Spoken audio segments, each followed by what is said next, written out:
TJ, wonderful to have you with us. Appreciate you being here. Sure, happy to do it. Yeah. So you're a member of our chief executive group, and this is our Grounded Toward Growth member interview series. And I'd love for people to get to know you as a founder and CEO of Design Happy, a residential design firm, and to really dive into your recent book, Designed Happy, the book, which is really a fun read.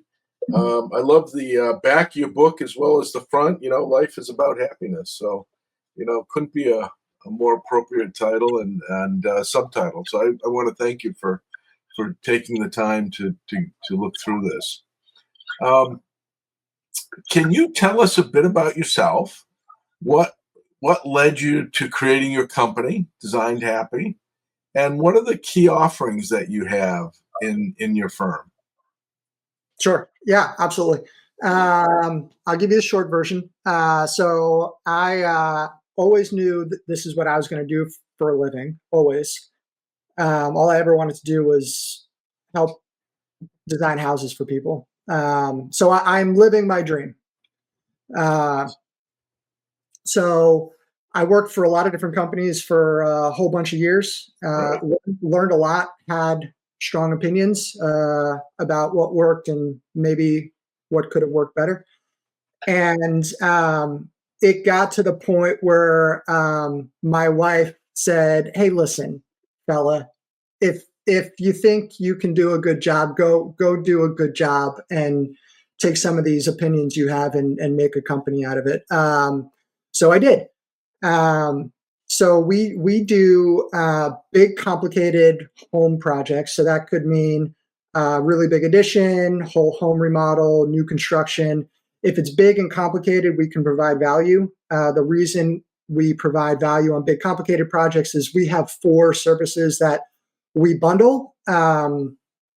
Those being architecture, interior design, custom cabinetry, and furniture. When you're doing a big, complicated project, you will often need at least three of those. The furniture is the optional one. If you have a storage unit full of furniture, maybe you don't need new furniture. But if you live in a 2,500 square foot house and you're building a 4,000 square foot house, you might need new furniture.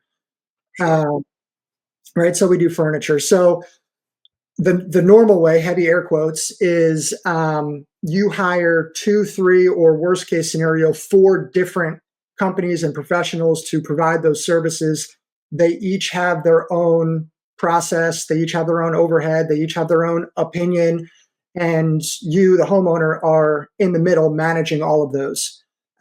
Maybe you're comfortable managing it, maybe you're not. But what I can promise you is it takes longer and it costs more to do it that way. Right. So we have the competency, the willingness, the desire to make your life easier. So the way I describe it to people is the old Staples commercial, "We are the easy button" Right. for Right. Got it. design services for big, complicated projects. Wonderful. Makes a lot of sense.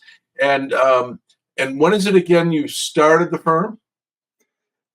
This is a more complicated answer than it should be. Okay.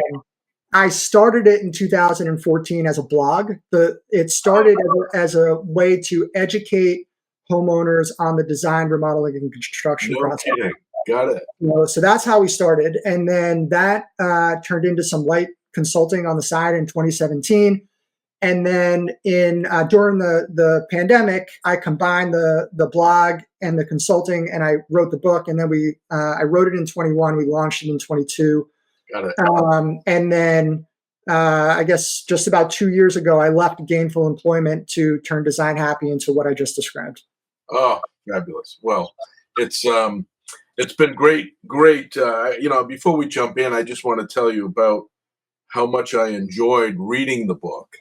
And I think the thing that really hit me is how much of this is these are life lessons, and how you've taken life lessons and incorporated them into the design work that you do, so it makes total sense that you know that these become part of your clients designing their home, and so again, I just really want to Thank you for that. And as we go through, I've got 4 or 5 chapters here. I'd like to just touch on and have you say more about them. And in addition to how you're applying it in your work, I'd love to have a conversation about how other CEOs, some of our other Vistage members, may be applying this design thinking to their companies and the work that they do. So if we can touch on that as well, that'd be great. Sure. So the first chapter here is entitled "Why, Not What." So what's the key message you have, and why is this chapter 1? So 100% of the people that I talk to about their home, they tell me what they want to do. I want to remodel my kitchen. I want to build an addition. I want to build a new house, whatever, right? They tell me what they want to do. 0% of people tell me why they want to do it. And if you really want to help someone, you need to understand the emotion behind the what. And so this is an old Toyota thing. Right. So I didn't invent 5 whys. As far as I know, Toyota did it, 90 years ago or something like that. But I apply it to my business. So, right. So the way it might work is someone says, I want to build an addition. Cool. Why do you want to build an addition? Well, we don't have enough space. Why do you feel like you don't have enough space? Well, it's really cramped over here and there's not quite enough elbow room over there. Said, oh, well, how does that happen? How does it manifest? And they tell me a little bit more about that. And at some point you get creative. So you don't just say the word why 5 times, seem like a why robot. But what we're really trying to get to is the emotion that's really at the core of it. It's like, oh my God, the 2 of us can't be in this kitchen at the same time. And if our elbows touch one more time, we're getting a divorce. Right? Like, because then we're really solving a problem. Like, right. There's an emotional issue where like they can't be in the kitchen together and they want to be in the kitchen together. That's the problem that we're solving. Not the kit. There's 100 ways to solve the kitchen is too small, right? There might be some very specific ways to solve the problem of we want to be in the kitchen together, but we don't want our backs bumping all the time. Yep. Right. So the 5 why is to really get to the emotional core of the issue so we can define the actual problem that needs a solution. Awesome. Well, as I think about our other members, really any company introducing themselves to a new customer, a new client, how often are we asking the why? I mean, so often it is precisely what you said. We're talking about the what product I have, what service I have, and the customers or prospective client is so often, and here's what I'm struggling with. And to just take that extra step and ask that why question, I think is a brilliant idea. And certainly something I'm going to be keeping in mind as we talk about our prospective members. Why would this be valuable for you? That's great. Your second chapter was a fun read as well. I didn't know the history behind a heat map. And certainly we've all used this concept of a heat map.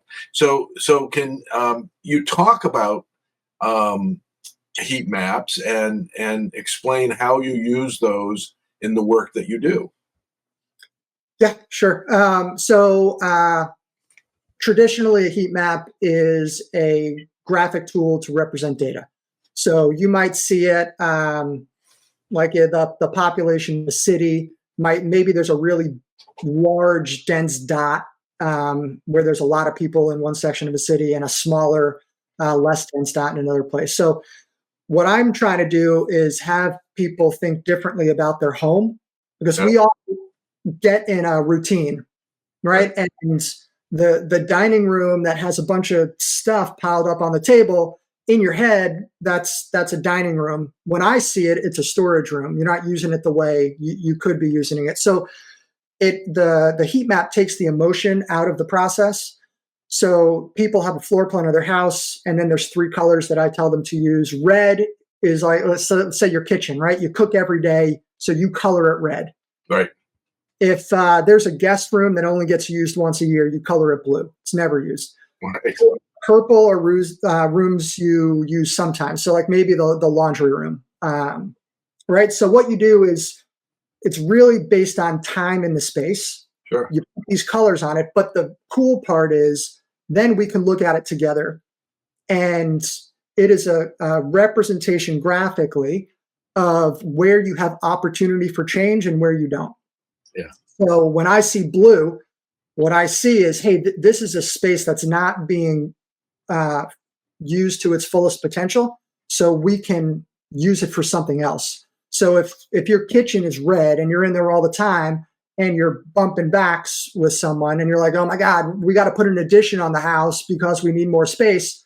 I do the heat map exercise and I say, well, your dining room is blue. You're not using it ever. Maybe we just need to grow the kitchen into the dining room and you don't need to spend that extra money on the addition, right? So that's how I talk about it in the book, because the book is about your house. But if you had a big company, you could probably do the same thing with an org chart, right? Like, Right. This group is killing it. They're doing a ton of work. They're producing a lot. It's red. This group, maybe not so much, and they're blue. Or individual people. Oh my God, this person is making my life so much easier. They're producing at a high volume. People love working with them. This person, yikes, maybe not so much. And then as opportunities in the business come up, then you look for the red for promotion or the blue for maybe not. So there's lots of ways to use it, but we use it for people's homes. That's awesome. Yeah, I mean, other ways that came to mind for me that some of our fellow CEOs may use in terms of demographics around markets. Just as a way of giving a visual, a quick, easy visual around here's your market preferences and where you're actually spending time. Where are we spending time? Where are we spending money? Who are we actually pursuing? And what opportunities might exist? And it's so anyway. Great graphic, great tool. So thank you. That's a good one. In chapter 4, you introduce what you call the future test, which resembles a lot of the visioning exercises I've used in the past, particularly when we're talking to CEOs about, what is your future state? Where do you want to take this company? Or when we're talking about them personally around where do you want to be in 5 years, 10 years, 15 years? What do you want to be doing? So can you talk about the future test, how you use it in your work and how others might use it as well? For sure. I think this one is the easiest of them. I think to translate across multiple businesses. Essentially, what we're trying to do is synthesize regret. So what I find is people don't do a project because they're afraid of making the wrong decision. Or we start the project and we get to a certain fork in the road and they can't make a decision because they're afraid of it being the wrong one.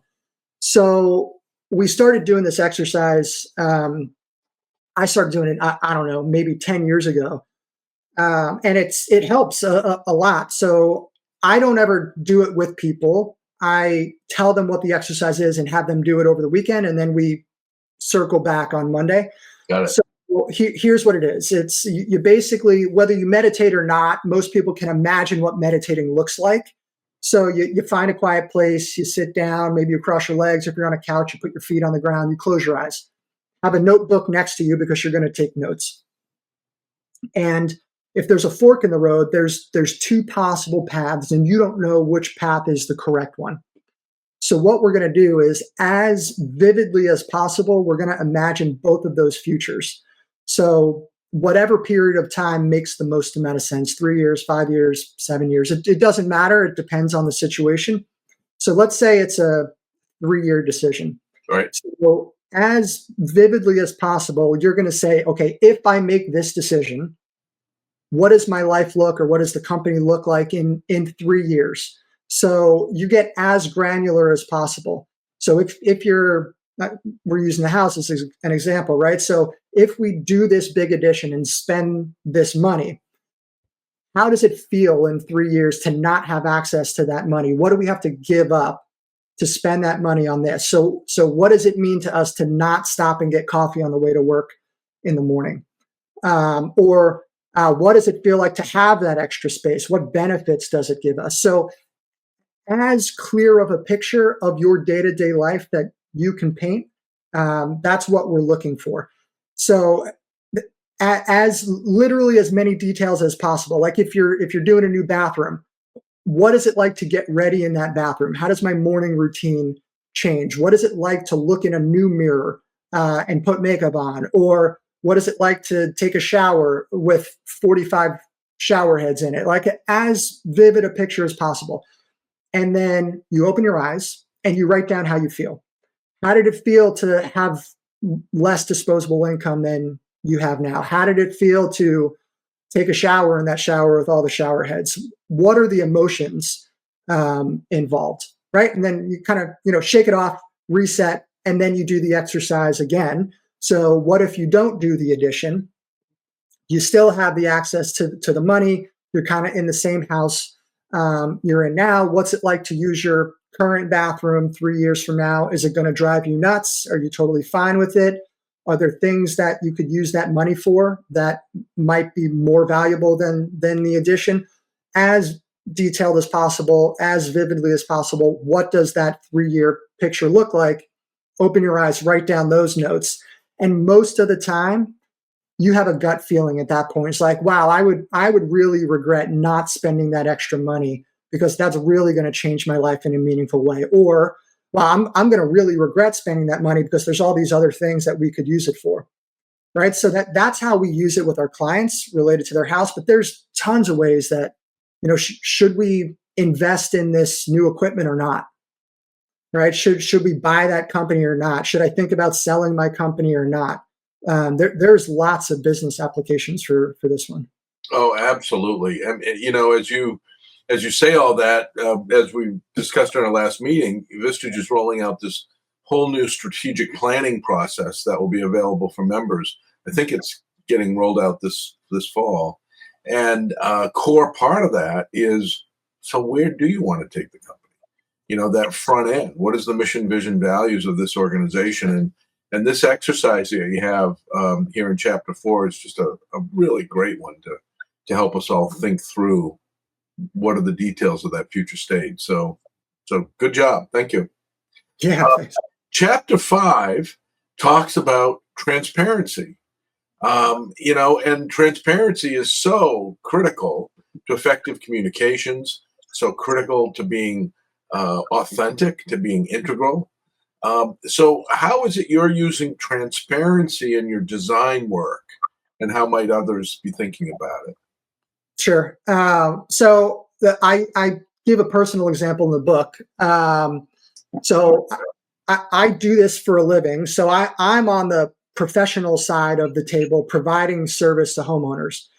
My wife is on the homeowner side of the table. So whenever we do something at our house, we have different perspectives, right? So we were doing some landscaping work at our house, and we were talking to the landscaping contractor, and she and I had talked about, hey, maybe we should do this project, and we came up with a number that was comfortable for us. So we're talking to the landscaping contractor about the project, and I just told them, hey, this is what we're comfortable spending. And she looked at me like, oh my God, what did you do? That's the worst thing I've ever heard in my whole life. Right? Because we're coming from transparency from two different angles. Yeah. So, we went inside and talked about it, and it was all fine, right? But from the service provider side, right. If I want to provide the best service possible, I need to know where you're comfortable and where you're not comfortable, yes. right? So I told the landscaper what our comfortable number was. Right. From her side of the table, that number is something that needs to be protected, because as soon as we share it, now we're going to get taken advantage of. Right. Right. That's the fear, right? If you're as transparent as possible, you are going to be taken advantage of. Now you've given permission to spend all of that money, right? To me, that means you just haven't found somebody that you trust to Yeah, share it with, that's the next word. The key is the trust word. right? So my advice all the time is just put yourself in a vulnerable position. It's a vulnerable process anyway. If you don't trust the person to tell them, hey, my budget's $100,000 or my budget's $2 million or whatever it is, they can't provide you the level of service that you're going to want, right? Like if I'm playing darts, I don't play darts, but if I'm playing darts and I have a blindfold on, what's the likelihood I'm going to hit a bullseye? Right. It's almost nothing, right?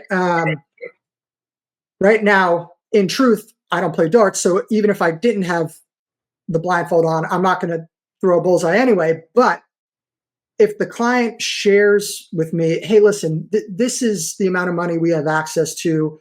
We could probably find some more if we really fell in love with something. This is the number. Under no circumstance can we cross. Right now, I have a clear picture of. All right, it doesn't matter how cool the idea is. I'm not going to show it because they're going to fall in love with it, and then I'm only going to disappoint them later. Right? So there's a very clear line in the sand at that point. Same on the other end. So it's something that's so important, and most people don't bother to talk about it because we accept the normal. They don't want to give us the number. We're just fine with that. So, we're just all going to go about our business that way, right? And money's the easy way to talk about transparency, but Yeah, it could be emotions too, right? right. Hey, listen, I've been burned by this before, so I'm sensitive to it. So I want to tell you this before we get started. And then you're putting yourself in a emotionally vulnerable place where you're trusting them to, Yeah. be mindful and careful with those emotions. So money is the easy way, but there's other ways to be transparent too. I mean, how often do we see the inch me, pinch me game about money? That Mm-hmm. I'm going to lowball them and I'm going to highball them, and we play this non-transparent game, trying to reach this, and it's just a weird negotiated communication that is because we're not being transparent. And what's underneath that? Well, I really don't trust them, and so I'm not going to tell them my real number. I'm going to just give them, what a different agenda. So I mean, and I think about our Vistage work and our group. We work hard to build trust, to encourage vulnerability, and to model vulnerability with one another. And the power of that is just tremendous. People are able to understand and support one another in ways that are much deeper and much greater when they can have that kind of a trusting relationship than if we don't. And so, hats off to you. I think, introducing this notion into design work, initially I said, wow, that makes total sense, really, in all of our business. So Yeah, thank I mean, it works from from a business owner perspective too, right? Because like we all have service providers, right? So if it's Right, an right. attorney or an accountant or insurance or whatever, right? Like we're currently my business is looking for a new service provider right now for a service, doesn't matter which one. Right. Um, and I'm interviewing people, and I'm like, this is exactly how much money we spend on this right now. These are the services that are provided. This is why I feel like it's not working great. And if I'm going to switch, this is what I need to make it worth it. Like that, all the cards are on the table, and Yeah. they're either going to say, yeah, that makes sense, we can help you, or if the answer is no, they should be in a position to be able to say no too, because expectations are going to be managed. Well said. Well said. Thank you. Yeah. Let's see. So, chapter 6. This was another one that I just saw so applicable to anyone who owns and operates a business, and that's fit. And I think about at least 3 or 4 of my conversations every month are in terms of an organization, as people are trying to grow their organization, grow their business, which requires growing their organization, particularly their C-suite, their direct reports, the people that they're working with around them. We are oftentimes looking at what capabilities, what competencies are they bringing to the job. Yeah, that's important. but it's almost boilerplate. The real key is this person going to be a fit? And how often we've got our fellow business owners, coming into the session and saying, I'm not sure so and so's got a real fit with who we are. So, talk about fit as a design tool, as a design concept, and how you bring that into your work. Yeah, sure. So I mean, it goes both ways, right? Is the most important thing to acknowledge. So like we might meet a homeowner and they have a big scope of work and they need all four of our services. So it's a great fit for us. But maybe, they don't like the crazy background and, want a more formal process. Maybe we're not a good fit for them. So the first thing to acknowledge is it has to go both ways. If the fit only works in one direction, then it's a bad fit, right? It has to be reciprocal. So, like, if you're hiring someone, Right. right? Like, we have core values. We try really hard to hire based on those core values. But if you're hiring for, can you do these tasks, and that's the only thing, then there might be another piece that's missing. When we talk to people about hiring, it's like, hey, what are you looking for in a job? Because I need to make sure that we're the right fit for them, right? Because that's when we have the two-way fit, then they'll stay for a long time and they'll do great work and we'll be supportive and all the good things happen, right? So it's important to acknowledge that it goes both ways. So when we talk about fit in my industry, I am assuming that the service provider to client relationship in that direction, the service provider will tell the client if they're a bad fit. That could be a dangerous assumption, but for the sake of this conversation, we're going to assume that from that direction, the service provider will say, hey, listen, understand what you're doing. We're not a great fit for that. Let me refer you to somebody who I think might be. So when I often talk about fit, I'm talking about from the homeowner to the service provider, Right. because professionals are talking to homeowners all the time, right? We're having these conversations every day. A homeowner might only do something to their house once or twice in their lifetime. So they're not used to having this conversation. They don't know what good fit or bad fit looks like. Right. It's almost always you talk to a few people, they give you their spiel, you're not really sure what questions to ask. So it's a gut reaction. That person seemed nice, so we're going to go with them. Yeah. So we came up with something we call the fit score. And you could relate it to a lot of things. Basically, the way it works is there's a bunch of categories, and each category has two scores: the level of importance Right. and then value for that. So, for example, let's say you're a homeowner and you want to do a project at your house. You would print out the fit score, and one category might be level of communication. If communication is really important to you, you would rate that a 5. If you couldn't care any less about how the professional you're working with communicates with you, you would label it a 1. Then you're going to talk to different service providers. So you're going to have one of these fit scores for each person. And then you're going to grade the individual person based on that same level of communication. This person was a really high level communicator. This person, I couldn't talk to him. It was impossible. So the great person would be a 5, the terrible communicator would be a 1, and then you multiply those two together.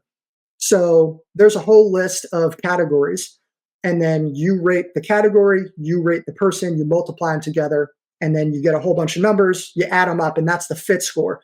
So what we're trying to do is quantify something that traditionally is impossible to quantify, to remove the gut feeling way people make decisions about it. You could apply it to anything, though, right? Like you want to hire a new attorney. You make your list. What's important to you with an attorney? They need to be punctual, or they need to be available. They need to be reasonable with their billing. I don't know, whatever is important to you with hiring an attorney. And then maybe one category is the most important, so you give it a 5. maybe another category is pretty important, you give it a 4. So you go through and label it. And then as you talk to attorneys, you score each of them based on those categories. And then at the end, you get a fit score. So you'll be able to figure out, well, that person was really nice to talk to. But when I actually look at the score, there's a company that's a better fit for me. And I might have picked company A based on them being a really good interview. Yeah. And not a total picture of the Right. level of service they're going to provide. Right. Oh, it's so much of what you're saying rings bells. So one for me, a comment that you just made is that oftentimes when someone is renovating their home or doing something major to their home, they might only do it once or twice in their life. So they really don't know what fit looks like. And, so I'm looking at the work that we do with our CEOs, with our members. And two examples come to mind. One is wealth management, personal wealth management. And frequently we will get into this conversation. I'll say, are you working with someone? Can you just describe the kind of work that they're doing? And oftentimes it's good investments. They're doing investments for the person, which is, kind of core. That's very different than if you're a business owner and and and an opportunity would be to build your personal wealth over time from your business. That's a different skill set that investing than simply investing your money in something that gives you a good return. That's part of it, but it's much more than that. And so how do you determine a good fit with a wealth management person when you're not even exposed to, not even aware of the notion of someone can help you build personal wealth over time, and that there's tools and concepts and ways of doing that you've probably never heard of. So why would I know to do that? Mhm. And anyway, so lots of examples like that. And so thank you. I think that's a great one. Chapter 9, you talk about being a great client. My gosh, that really got me on thinking as well. I think so often as a provider or as a business owner or leader, we are making constant judgments as to whether a customer is a good client or not. But how often have we gotten ahead of that curve and sat down with the customer, perhaps early on, or client, and said, let's talk about what a good client looks like. What does that mean from your perspective? But what does that mean from my perspective? And to have some mutual understanding about what is this relationship. So tell us more about, being a good client, being a great client, and how you engage your clients to be great. Sure. Yeah.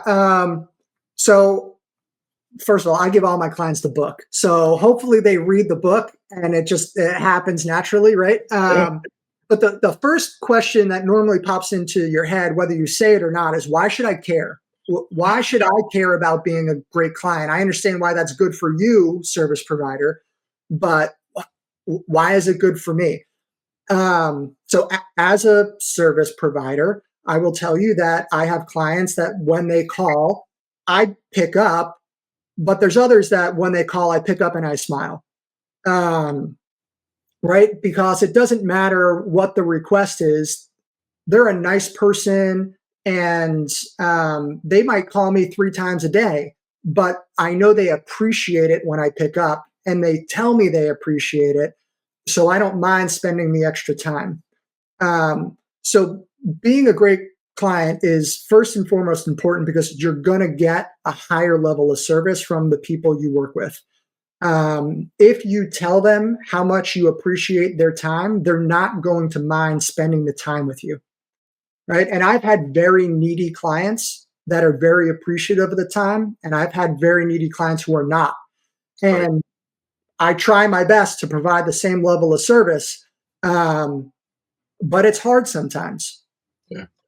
All right. So if you want the best chance to get the highest level of service possible, you have to put yourself in a position to receive it. Right.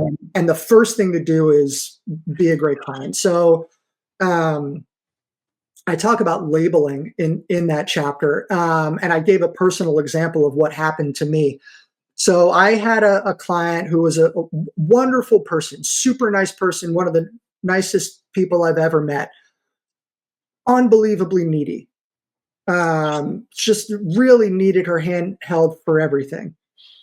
And every time she would say, "I'm so sorry. I know you explained this. I still have questions. I really appreciate your patience." Like over and over again, she would thank me for my patience. It, I didn't understand what was happening in my brain until later on. I read about this concept of labeling, and I was like, "Oh my god!" Like she turned me into a patient person because she kept labeling me as patient. So when I don't know that she knew she was doing that, Sure. It maybe, worked though. but it worked when she called. Like I really tried to be extra patient because I knew she appreciated the patience. So if there's a service provider that you work with, right? Like my accountant, for example, I have a lot of accounting questions, and I am sure my accountant thinks I'm needy. So I try to do to my accountant what that client did to me. I was like, hey, listen, I really appreciate how patient you are with me. Long story short, that's not working with my accountant, uh, but that's the gist of it. You want to be a great client because you'll get better service. And if there are things that are specifically important to you in the level of service and kind of service you're receiving, be sure to label it when your service provider does it. Yeah, that's fabulous. I love that. I love labeling. My gosh, it's something we could all incorporate into building the kind of relationships we want to build with people. And it's really shaping. It's a fabulous concept. So thank you. That's really good. That's great. The last chapter I wanted to talk about was chapter 10, and it was about. I just love this because we just don't talk about it. It's about paying and um, and with and and so often we just it's one of those things that we just put out there like price, right? We just put it out there and hope they don't ask any questions, as opposed to having a conversation about paying.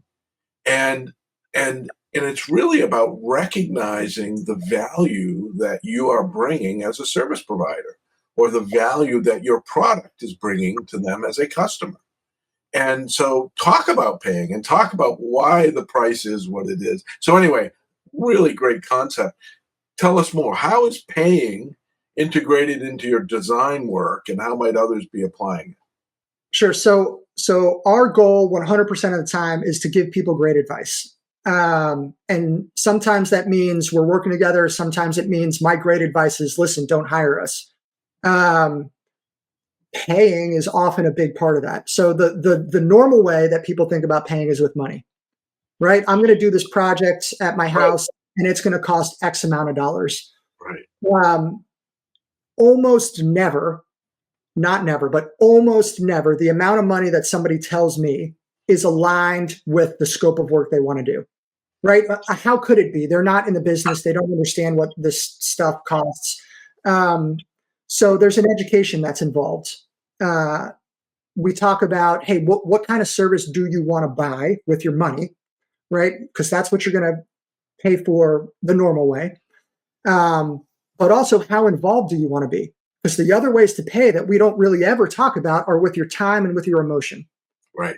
Right? So I mentioned accounting before. So from a business owner hiring an accountant standpoint, I could spend more money on an accountant and they're going to do everything for me. They'll do my bookkeeping, they'll do my sales tax, they'll do the retirement accounts for everybody, they'll file the taxes at the end of the year for the business, they'll do it for me, they'll do everything that's under the umbrella of accounting. Or I could spend my time and I could do the bookkeeping myself. If I want to invest that time, I will spend less money, right? So there, in theory, there's a direct relationship between the amount of time that I'm willing to spend and the amount of money I'll have to pay. Sure. Emotion is the part that gets lost in the sauce. It's how stressful is this going to be, right? If I'm spending more time, there's a relationship between that and my stress level. When we have a ton of work to do, and then I have to do the bookkeeping because I said I didn't want to spend money on bookkeeping, so I'm going to spend my time. My stress level is going to go up because the time has to come from somewhere, and I got to figure out where it's going to come from, right? So there is a direct relationship between the amount of time and emotion you're willing to invest in a project and the amount of money you spend. In theory, the more money you spend on service, so not in a house example, if you spend $5,000 on a range or $50,000 on a range, the level of service doesn't change, right? So we're not talking about materials. We're talking about the money you're spending on the level of service. When you increase the money you spend on the level of service, what should happen is you're buying your time and emotion in exchange for that money. Now, if you don't want to spend the money, just increase the time and emotion. But it's important for us to educate our clients. You can do this yourself if you want. If you want to be responsible for letting the electrician in and making sure the work is right, you can save money, right? Do you want to spend the time, and do you want the stress of the responsibility? Yeah, That's the cost of the dollar savings. absolutely. Fabulous. It's so for me, one of the questions we'll frequently get asked, every member, prospective member of our group will say, well, what's it cost? And I really, I changed the nature of the conversation to say, well, it's an investment. And the number one investment is your time. And if you want to put it into dollars, the number one investment is your time. And so, the cost of membership is not nearly as expensive as the time that you're spending. And that's the deepest commitment we need from people, to be there, be present for that day, and in our one-to-ones. And so this notion of paying and helping clients, customers identify and understand what value they're getting for what they're doing, and then weighing all these other aspects, the emotive side, the time side. That's just great work.